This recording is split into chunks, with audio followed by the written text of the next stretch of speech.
It's your Friday daily delivery. I am Michael Rand. Happy to be back. Final show of the week, and a newsy one at that.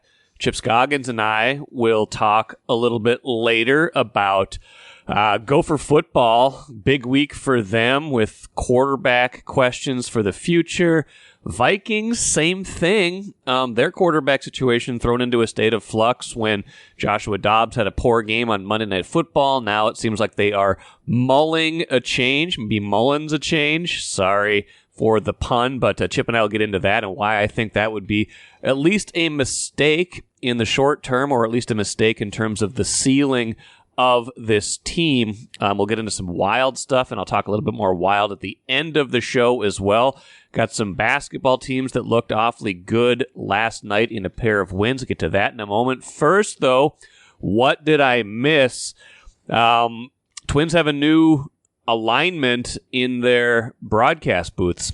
We saw Dick Bremer departing this past offseason. That was announced early in the offseason. Long time play-by-play voice. 40 years essentially he was in the booth for the Twins. There will be a new play-by-play voice, and we know who it is now. It is a familiar voice, even if it is not one who was in the TV booth before. Corey Provis, for more than a decade, the lead play-by-play voice on Twins radio, will slide over to TV and be the primary play-by-play voice for the Twins. Chris Atterbury, who had done some fill-in work and was the studio host of the pregame show for the Twins, pre- and post-game show, will be the lead radio voice now for the Twins. So familiar voices still in those important roles, but that is settled now. And the part of it that's not settled, of course, still is what channel or what broadcaster will be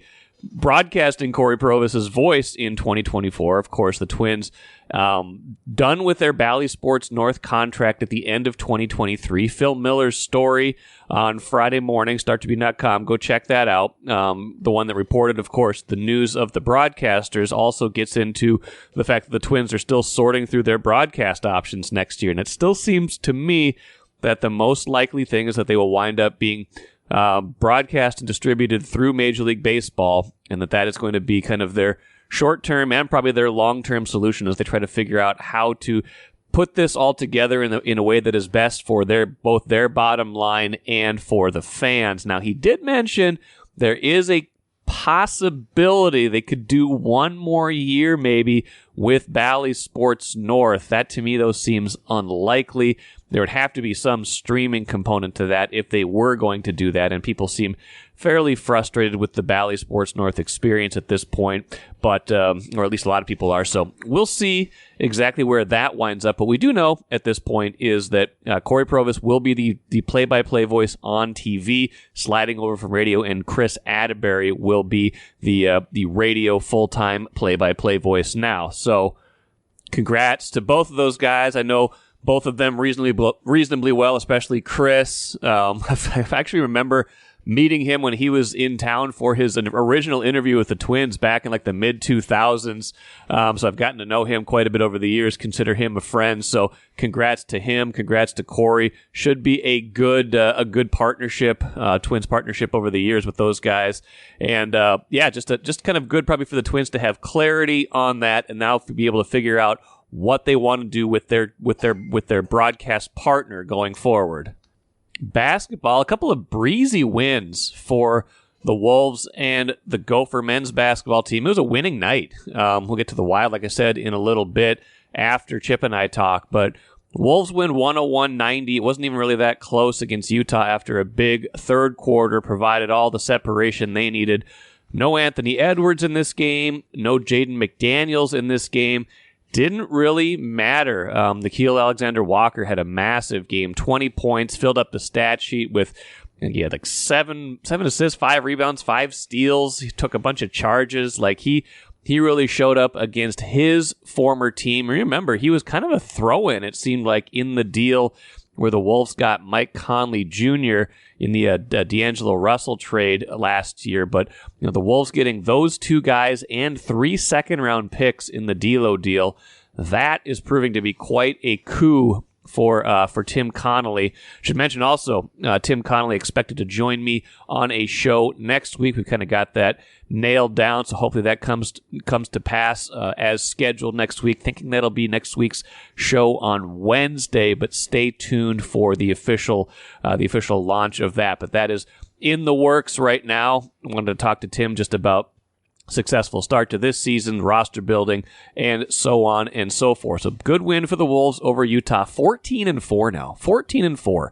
Remember, they started 1-2, so that's 13-2 since then. They've got some winnable games coming up beyond this. Obviously, there's going to be bigger tests along the way, more challenges along the way, but building this kind of depth at this point in the season where you can have, two of your best young players, two of your best players, period, out and still keep rolling, still have the defense going, still get enough scoring, still, be able to put away a rebuilding team with relative ease. That is a good sign. That is a sign of maturity. That is a sign of depth. And the Wolves seem to have a lot more of both of those things this season. Gophers men's basketball team, we'll see. They had a good win, a big, blowout win against New Orleans last night. Now they go into Big Ten play. Now we're going to find out a lot more about this team. It's a team that's already, coughed up that big lead in their only decent, really non-conference game against Missouri. A team that had a real struggle out in San Francisco, lost by 18 out in San Francisco. So a team that is really, looking to find its way still. I think they have more talent. I think they have more depth this year than they've had in the past, but we don't really know what this team is made of yet. And we're going to find that out once Big Ten play begins. So I'm curious to see more about that. I'm curious to see what this team becomes, what it can become, because this is a big year for Ben Johnson. We've talked about that plenty. This is a big year for him. There has to be significant progress. I don't know exactly what significant progress looks like. I think we will know it when we see it. If we don't see it, I don't know how much more opportunity he will get, because that is a program that is really struggling, even in year 3. If there's a struggle in year 3, even though that feels like it's kind of early in a coach's tenure in college, I could see that being something that they looked at and said, you know what, we got to go a different direction right now. So big year for them. Good win last night, but more to come with that team. Grand Casino would like to take a moment and salute the true football fan. The passion, the hope, the anticipation, that incomparable feeling of winning. Grand Casino would also like to take a moment to remind you that you can find all that anticipation, thrill, and winning at Grand Casino. Grand Casino, let your story begin. Let's bring in Star Tribune columnist Chip Scoggins right now, because it's been an extremely slow week of news, and I just needed someone to fill some time here. I'm kidding, of course, Chip. Man, we got quarterback questions for the two highest profile teams in town, two highest profile football teams, I should say. We had a coaching change midweek for the Wild. There's a lot going on here. This is sort of typical for this market. It's never dull. It's never dull, but it doesn't always dull. It doesn't always dull. hit you with everything at once. I feel like Monday, Tuesday, Wednesday was just one thing after the other. I want to start with the Gophers, because this program is about as well as anybody in this whole market. They finished 5-7. They lose to Wisconsin. They're still going to get a bowl berth. We'll find that out in a few days because their grades are so good. At least they're smart. How smart are they, though? Will they be smart enough to kind of pivot to a new era? I mean, we get Monday, this quarterback from New Hampshire says he's got an offer from the Gophers, this graduate transfer, Max Brosmer, led FCS in passing last year, like 3,500 yards. A day later, Athan Kaliakmanis says, hey, I'm in the portal, bye, or, probably goodbye. And someone, was it Athan's brother? Who was it that tweeted that those two things were not linked? But I'm going to link those together. Are you going to link those together, Chip? Yeah, that was his dad. It came out Wednesday and said it had nothing to do with competition. I think there's probably a number of factors, and I can tell you right now, there is no way they planned for this contingency. When they recruited Athan, they thought he was going to be their guy for multiple years. Yeah. They didn't recruit behind him, a quarterback behind him. They went all in with him. I thought he was had a chance to be a really good quarterback for him based on what I saw in practice, but also in the limited not even limited, but the fill-in duty that he had last year when Tanner Morgan got hurt, specifically that Wisconsin game, you watched the way he managed that and threw the ball. Also the Nebraska game, I thought, man, this kid has it. We heard about his confidence and his demeanor and poise and all these things, and you saw the arm talent. So I thought he had a chance. I thought there'd be growing pains this year, but I thought it'd be one of those situations where you saw him get incrementally better. It didn't happen. There's no other way to say it, but the season was a disaster for him. His accuracy did not improve. And I think the moment of kind of clarity for PJ, I'm sure he was thinking it all along here the last month of November when you continue to see his struggles, but they're losing 21-14 in the third quarter against Wisconsin, facing a 3rd and 7. Pivotal moment. He has a clean pocket, and he throws a pass that should be fairly routine for Big Ten quarterbacks, and he throws it 8 feet over Elijah Spencer's head. And you see Kaliakmanis grab his helmet in agony, and the TV pan to PJ, and you can see he just had this look of exasperation, like, I can't believe we have this type of throw in the 12th game of the season. And it was just too many of those situations. So I had been feeling that way. It's like he has to go get a portal quarterback. He has to, at the very least, tell these guys that we're going to have an open competition next year and the best man is going to be the starting quarterback. There's no way that Athan had earned the right to be guaranteed the starting job going in next year because there just wasn't enough growth in his game this year. And so I'm not surprised that he left because we see it. And guys, we see it all the time. And so, and then they lost the freshman quarterback off the roster. And we know Cole Kramer went through senior day festivities Saturday against Wisconsin. And so he'll stay and run the show, be the quarterback for the bowl game. But they have a freshman coming in, right? Quarterback. But I think at minimum now, PJ has to get 2 quarterbacks out of the portal. You got to have 3. You can't have 2.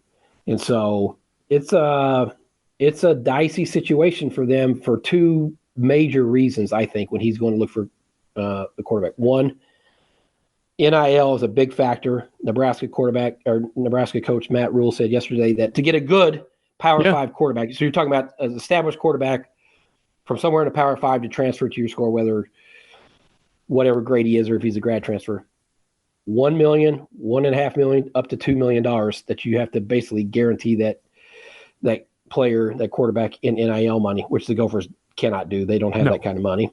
And secondly, what quarterback is going to look at PJ's offense and his system and the way he's handled quarterbacks and say, that's the system I want to play in to showcase myself. You can showcase yourself handing off, but unless PJ has a fundamental shift in how he runs his offense and handles quarterbacks, that's going to be a tough sell. We thought this was going to be the year they threw it more, and they tried to early, and Kaliakmanis being inaccurate probably changed some of that thinking, but they were also down to their 5th string running back, Jordan Newman, who did a good job with what he could do, but that was a lot of how the season played out as well. I'm just wondering, like, do you think they were surprised, even if you're not surprised that Athan, a day after this New Hampshire quarterback says, hey, I got an offer, do you think they were surprised that he didn't want to stick around and try to keep that job and say, hey, I didn't have the year I wanted to have, but I'm still the guy here? I think they probably were, unless there was, clues behind the scenes that we're not privy to. I don't get the sense that you didn't hear those rumblings or there was not talk about, him wanting to change. So I didn't have any sense. I just said, for my gut feeling, when I saw PJ's reaction and that throw that Athan had, his reaction, that anytime when you tell a quarterback who's been a starter, hey, I'm going out and I'm bringing in competition, there's a pretty good chance that quarterback is thinking, all right, they're looking for my replacement, so I'm gonna leave. So it doesn't, when I saw that come up, that they had offered the first day after the season, I think it was Sunday, the first day that kid tweeted from New Hampshire that, hey, I'm proud to have a whatever it was, excited to have a scholarship offer. That was a telltale sign that, okay, they're doing the right thing. They had to do that. Right. I mean, you could not guarantee Athan that he was going to be your starter next year. No, he didn't earn that right. And so were they surprised they left and didn't stick it out and maybe, try to improve or get better? They maybe were, but we haven't heard from his end other than his dad tweeting that, hey, it wasn't the thing of competition. I don't know what the truth is. Right. But my guess is in these situations, it's not just one thing. It's a combination of factors. PJ has some program kind of soul searching to do throughout the year. You heard him say things about that's the Big Ten quarterback right there, things like that. There's some clues along the way that maybe he wasn't exactly happy with the direction things were going at quarterback. Going into the season, though, like we said, there was some optimism about Athan Kaliakmanis, like, hey, they've got this young guy. He's got some, dual threat ability. He's got good arm talent. Did we overrate him a little bit? Like, I went back and looked at last year's sample size. Like, aside from the Wisconsin game, he completed like 50% of his passes. Like, he wasn't that great last year, except for the Wisconsin game. Yeah, I thought the second half of Nebraska, he threw it a lot. I don't know what his percentage was, but he threw it a lot. No, they were high on him. I mean, there was, you could tell in talking to people, they thought this kid had a chance to be good. They went out. You think about it. Chris Ottman-Bell came back, even though he wasn't the same guy. They went out and got 2 transfer portal wide receivers. Yep. Brevin Spann-Ford came back, turned down a chance to go to the NFL to come back. They thought this was going to be a passing offense. They thought this kid was going to flourish for them.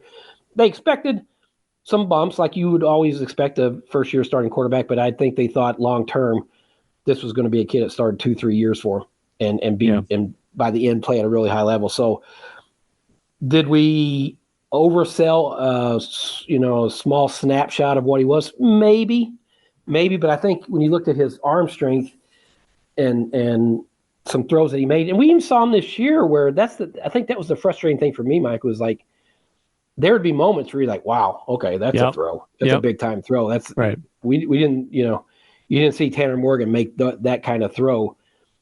But, and I don't even want to say it was inconsistency because there was too many lulls, the accuracy where he would miss receivers or bounce them off the ground, throw behind them, just the pocket awareness and situational awareness, it just didn't improve. That to me was the most concerning thing, was what you saw in game 12 is what you saw in game 1, and it didn't look any different.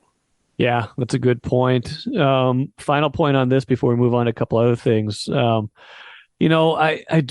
still kind of, look at this and kind of wonder what happens next. They're 33-14, PJ Fleck, when Tanner Morgan was his starting quarterback, 16-20 with all other starting quarterbacks. And that goes back to, guys in the first year, like Connor Rhoda, Demery Croft, they're just trying to establish things, but they've had some highly thought of guys. We go back to the names like Seth Green, Vic Viramontes. Chip, you remember Vic Viramontes? I mean, and Athan was highly regarded. They've had some guys along the way that they thought a lot of. They got to get it right next year, don't they? Like, even if it's this New Hampshire guy, whatever it is, like they've got to get it right next year, because you don't want to have another year where you're not getting it right at quarterback. You're winning 4 or 5 games, and all of a sudden then it becomes a trend, not just a 1-year thing. Well, it is, and the thing we just don't know is the portal. It's so easy for guys to leave that, they invested a year in Athan Kaliakmanis thinking they're going to get 2 more high productive years at him. Didn't happen. The portals makes it easy for guys to transfer. So, if they go out and get a grad transfer, well, guess what? They're starting over again the next year. Right. And so I think they're, sadly, in the new modern college football, the idea of having a 3 or 4 year starting quarterback is going to be more and more rare. Yeah. More and more unique. Because it's just because guys transfer so frequently now. And so they absolutely have to get this right. And I just, again, for the reasons I laid out, that it's going to be tough, because I don't know that you're going to get a sitting established Power 5 quarterback to come here. You're going to have to go to a lower level like New Hampshire, FCS, Group of 5, someone. And that's not to say they can't succeed. That we don't know that, but when you're getting a quarterback that's played at a lower level, a much lower level, it's hard to, there's just unknowns that come with that. And on top of it, this system, Mike, even when they had two wide in 2019, I went back and looked at the other day. They had two NFL future wide receivers, including a first round pick. I think they ranked 100, and I want to get it right, but it's in 100, 110, I think, nationally in passing attempts. Yeah. So even when you're surrounded by NFL talent, it's not going to be PJ just will not open up his offense and allow the quarterback to be a focal point. It's always going to be run the ball control, try to chew up the clock. And we've seen it happen again this year.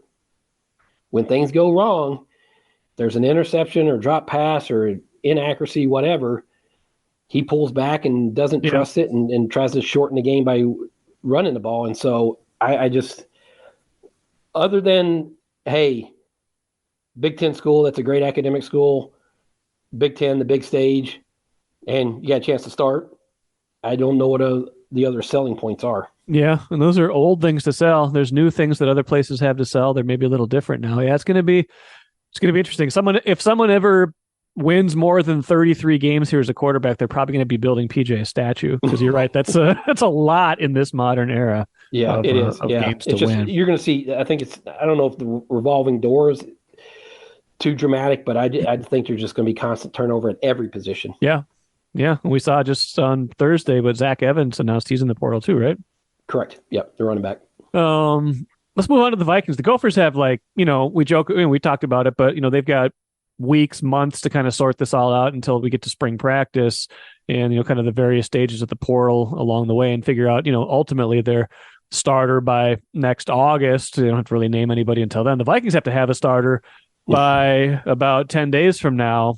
And Chip, I'm starting just kind of reading between the lines of what O'Connell's saying and watching how bad Dobbs was the other day, and he didn't get much help from O'Connell in that game. I didn't think either. I'm starting to think they're going to go to Nick Mullins, and I'm really thinking that's going to be a mistake. These coaches just have to have their control over things. They got to have a guy who's going to run it their way.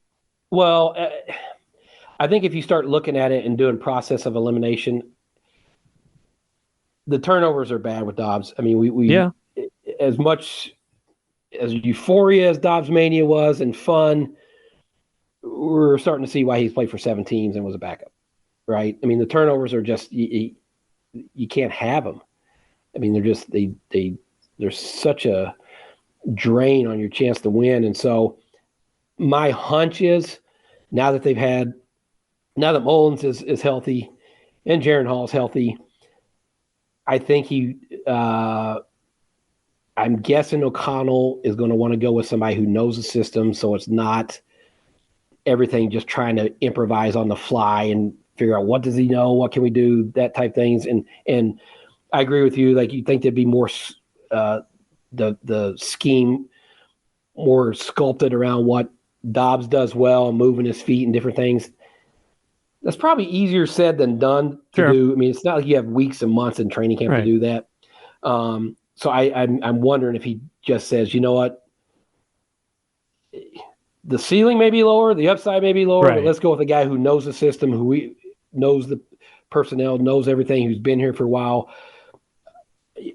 As much as Jaron Hall was kind of tempting with the 2 drives that you saw in Atlanta, I mean, this was supposed to be a developmental year from here. He was not supposed to play.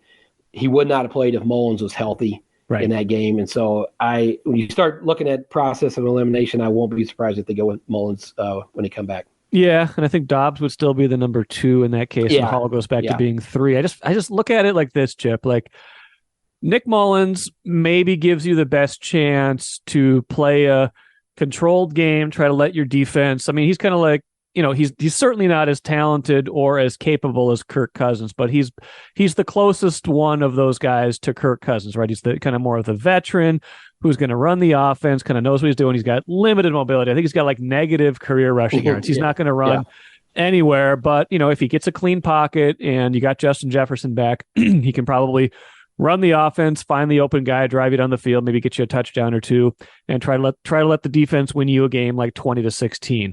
You might get a few wins at the end of the year like that and get into playoffs at 9-8. You're going absolutely nowhere, though. Your ceiling is limited with Nick Mullins. It just is. We know what Nick Mullins is.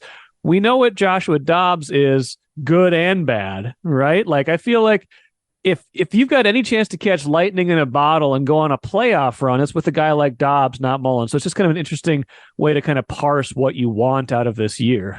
Yeah, is there a higher ceiling and higher upside with Dobbs because if we've seen pull some magic out of a hat with his feet? Sure.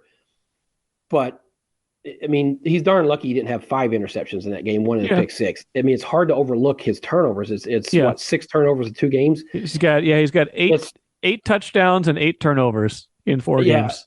I mean, Mike, it's you know, the risk reward, I just don't know that O'Connell's wants to keep going down that path.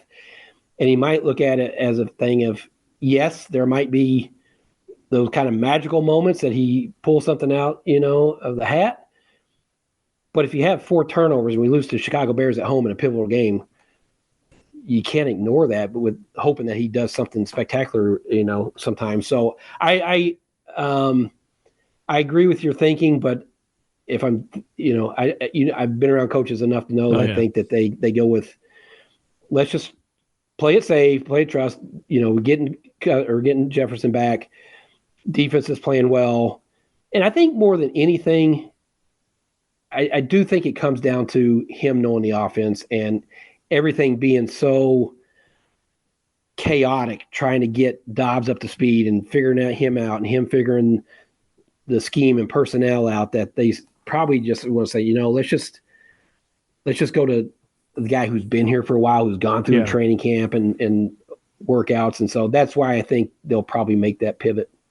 These coaches, man, they want their control. I know, and it's gonna irk me, and it's gonna be annoying, and it's gonna happen. But we'll see. I guess we'll see what happens. I mean, Mullins will be their 4th guy to start a game at quarterback in the first 13 of the season, and who knows if he makes it the rest of the way, how it goes. I mean, they could turn back some other direction at any moment. Anything is possible with 5 games left in the year. That's why, I mean, I wouldn't, if they do that, I don't think you've seen the last of Dobbs, because this thing is so tenuous and fluid that, you know, they could either by choice or by force, they have to, if someone gets hurt, that you have to go back to them. So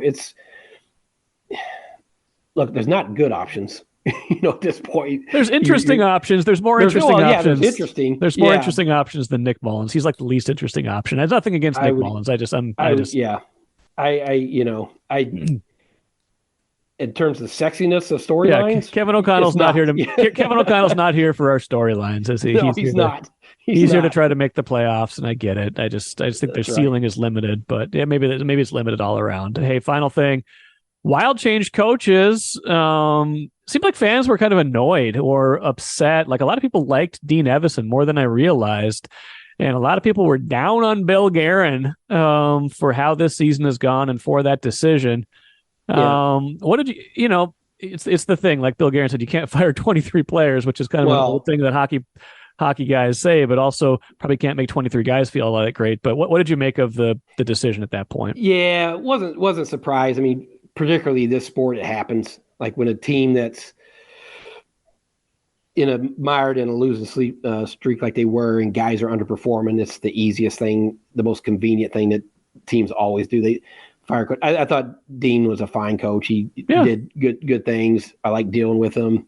But if you don't think a situation is going to improve, they're going to fire the coach every time and try to get a spark. Is he solely responsible for Matt Boldy not playing well? No. Was he solely responsible for Kirill Kaprizov having a bad start? No. That's on the players. But it might be unpopular, but it's not unexpected. It's not surprising. Dean Evison will get another head coaching job because that's what happens. So hockey, I think fans are upset with the contracts that Billy gave out this offseason, and I can understand why. You bring back veterans who are not performing well right now, and you have some no move clauses in there. And it's not an excuse, and we can't use it every time. Just like I get annoyed anytime the Gophers lose, and everybody says, NIL, can't compete. Right. The Wild has their, thing like that with the buyout money and being hamstrung. by, what is it, 15 million now? It's like 14.7, 14.7, something like that. Yeah, of dead money. So your hands are tied. But guess what? That was Billy's choice. Yes. He decided to do that, knowing that was going to be punitive. And so, is this a playoff team going into the season? We all thought that just because it tends to happen. But in reality, when you start as poorly as they are, no, they don't look like a playoff team. And so, is that Dean's fault? Probably not entirely. Yes, some, because you're the coach. But again, that sport recycles coaches and fires coaches more than any other. So, it's tough because I like Dean as a person and he's fun to deal with. But it's also, it wasn't unexpected.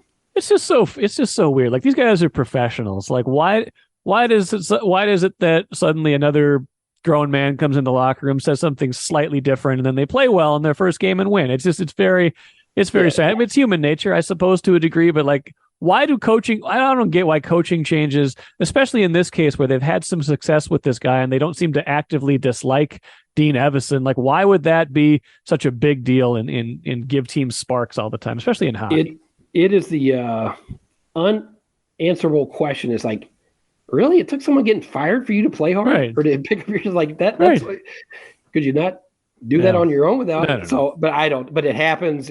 I have no idea why it happens, why it takes that, but it does. And typically, Mike, that spark only happens for a spark. They typically come back to who they are. It might. I don't know the case study of it, but how often does a team just get hot and go on and do some great things? That, maybe it does, and I just can't think of it off the top of my head. Yeah, but if you're a flawed team before it, you're probably going to be a flawed team after. Yeah, agreed. Well, all these teams we talked about today certainly have their share of flaws, Chip. We'll see which one of them figures it out. Appreciate the time as always. We'll talk soon. All right, brother. See you, man. Always appreciate Chip's time. Like I said, I think it's a mistake going away from Josh Dobbs right now. I get it. I get the turnovers. I get the coaches can't live with that. I get you don't want that messing up your, disrupting whatever flow you've got in the game, things like that. I just look at ceiling. I look at the ceiling of this team, and I don't see much of a ceiling with Nick Mullins. I think it's the safe play if they go that way. It just feels like they're inching towards that.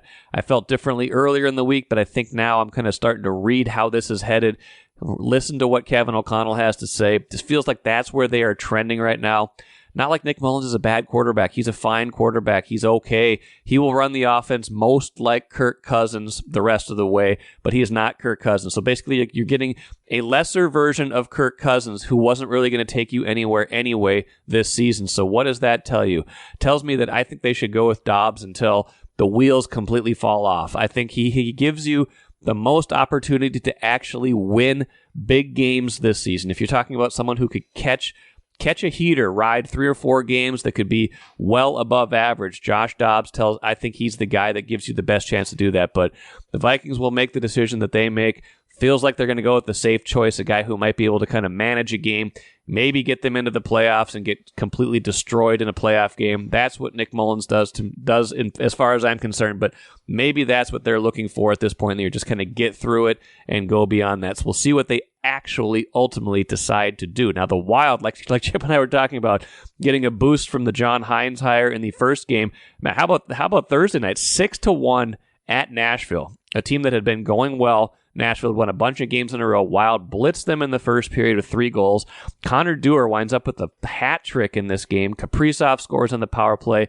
The special teams are great. No power play goals allowed. 1 power play goal scored. They're fast. They're playing with speed. They're playing with purpose, just like they said they would. Why does it take so long to do this? Who knows? Why does it take grown men, someone else getting fired before they realize that they have to play differently? I don't know. But this happens all the time in sports. It's not just hockey. It's a lot of different things where even if you liked the person in charge before, when somebody new comes in, you take notice, you do things a little bit differently. And even if you change your game 10 or 20%, it can have huge consequences for the action on the ice, the court, the field, whatever it is. So we are seeing another example of this, the Wild to the extreme right now with a 6-1 win over Nashville. Again, it's early. We'll see how much of a jolt this is, if it's like a 10 or 15 game jolt, or if this continues for the rest of the season. That will do it for me today. Good stuff coming up next week. Like I said, Royce should be back with me on Monday. Tim Connolly on a show sometime next week, and plenty of other good things as well. Until then, I'm Michael Rand. Have a great weekend, and we'll see you again on Monday.